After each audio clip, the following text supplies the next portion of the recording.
Good morning, and we're going to about to start Mr. Healy's YouTube channel, part one. We're going to about to start the book Wonder. So the first part of the book Wonder, it's told from the perspective of August, and August is going to be our protagonist for most of the story. The story definitely revolves around him. He is going to be an important part. So we're going to start with the first part, which is titled Ordinary. I want you to pause for a minute, and I want you to think about what you think the word ordinary means. So go ahead and hit that pause button. All right, so now that you thought about the word ordinary, typically it means normal or just nothing extra, nothing different, nothing above and beyond. So here we're going to start the section ordinary. Page 3, please follow along. I know I'm not an ordinary 10-year-old kid. I mean, sure, I do ordinary things. I eat ice cream, I ride my bike, I play ball, I have an Xbox. Stuff like that makes me ordinary, I guess. And I feel ordinary inside. But I know ordinary kids don't make other ordinary kids run away screaming in playgrounds. I know ordinary kids don't get stared at wherever they go. If I found a magic lamp and I could have one wish, I would wish that I had a normal face and that no one ever noticed at all. I would wish that could walk down the street without people seeing me and then doing that look away thing. Here's what I think. The only reason I'm not ordinary is that no one else sees me that way. But I'm kind of used to how I look by now. I know how to pretend I don't see the faces people make. We've all gotten pretty good at that sort of thing. Me, Mom and Dad, Via. Actually, I take that back. Via's not so good at it. She can get really annoyed when people do something rude. Like, for instance, one time at the playground, some older kids made some noises.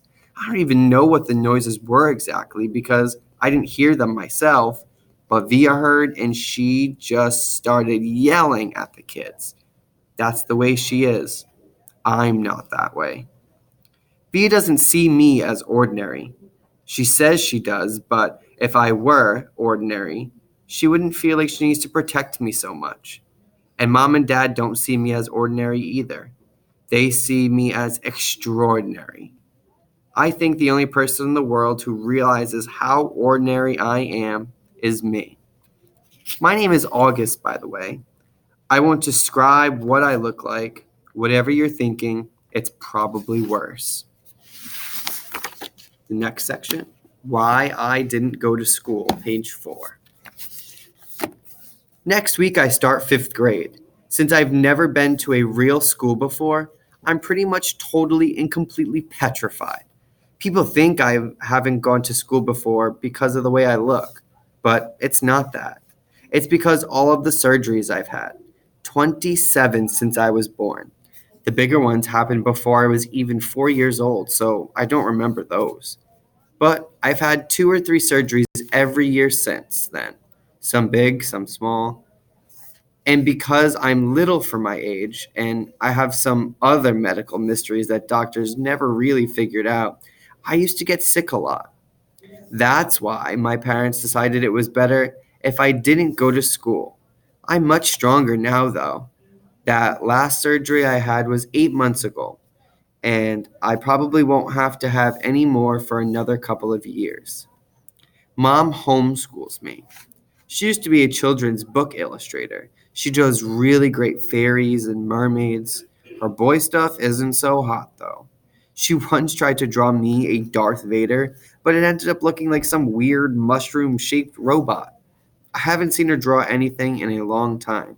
I think she's too busy taking care of me and Via. I can't say I always wanted to go to school because that wouldn't be exactly true.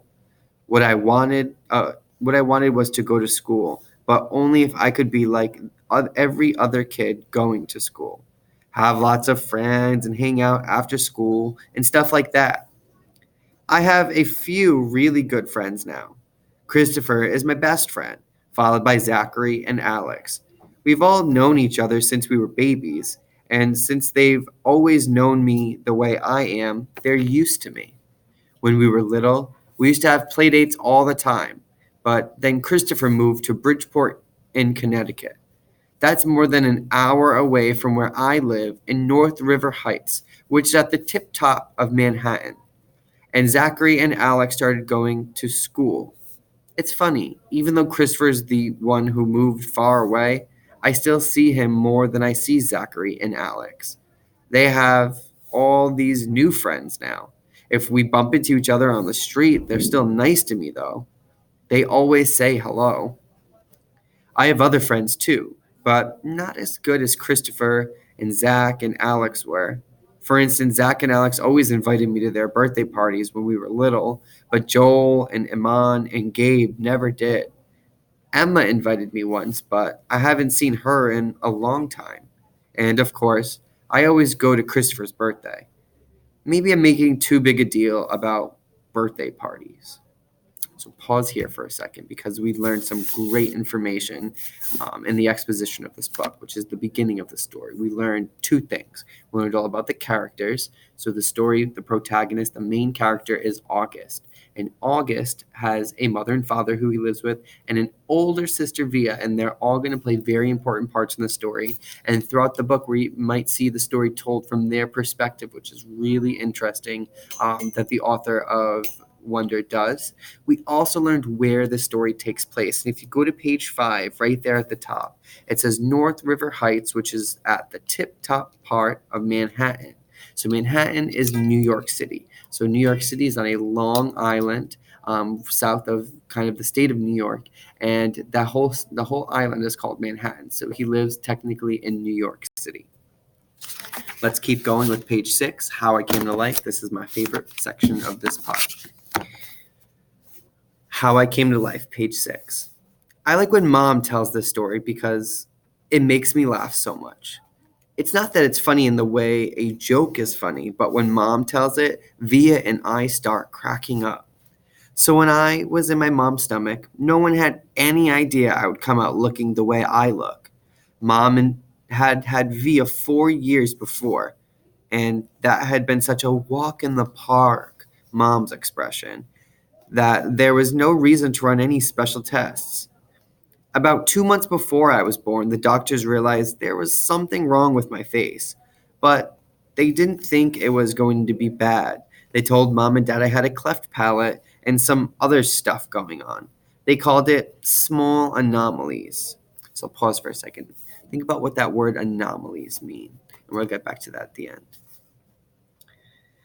There were 2 nurses in the delivery room that night I was born. One was very nice and sweet. The other one, Mom said, did not seem at all nice or sweet. She had very big arms, and here comes the funny part, she kept farting. Like, she'd bring Mom some ice chips and then fart. She'd check Mom's blood pressure and fart. Mom says it was unbelievable because the nurse never even said, "Excuse me." Meanwhile, Mom's regular doctor wasn't on duty that night, so Mom got stuck with this cranky kid doctor she and Dad nicknamed Doogie after some old TV show or something. They didn't actually call him that to his face. But Mom says that even though everyone in the room was kind of grumpy, Dad kept making her laugh all night long. When I came out of Mom's stomach, she said the whole room got very quiet. Mom didn't even get a chance to look at me because the nice nurse immediately rushed me out of the room. Dad was in such a hurry to follow her that he dropped the video camera, which broke into a million pieces. And then Mom got very upset and tried to get out of bed to see where they were going, but the farting nurse put her very big arms on Mom to keep her down in the bed.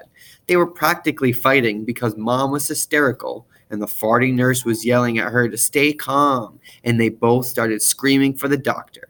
But guess what? He had fainted right on the floor. So when the farting nurse saw that he had fainted, she started pushing him with her foot to get him to wake up, yelling at him the whole time. "What kind of doctor are you? What kind of doctor are you? Get up, get up." And then all of a sudden, she let out the biggest, loudest, smelliest fart in the history of farts. Mom thinks it was actually the fart that finally woke the doctor up. Anyway, when mom tells a story, she acts out all the parts, including the farting noises, and it is so, so, so, so funny.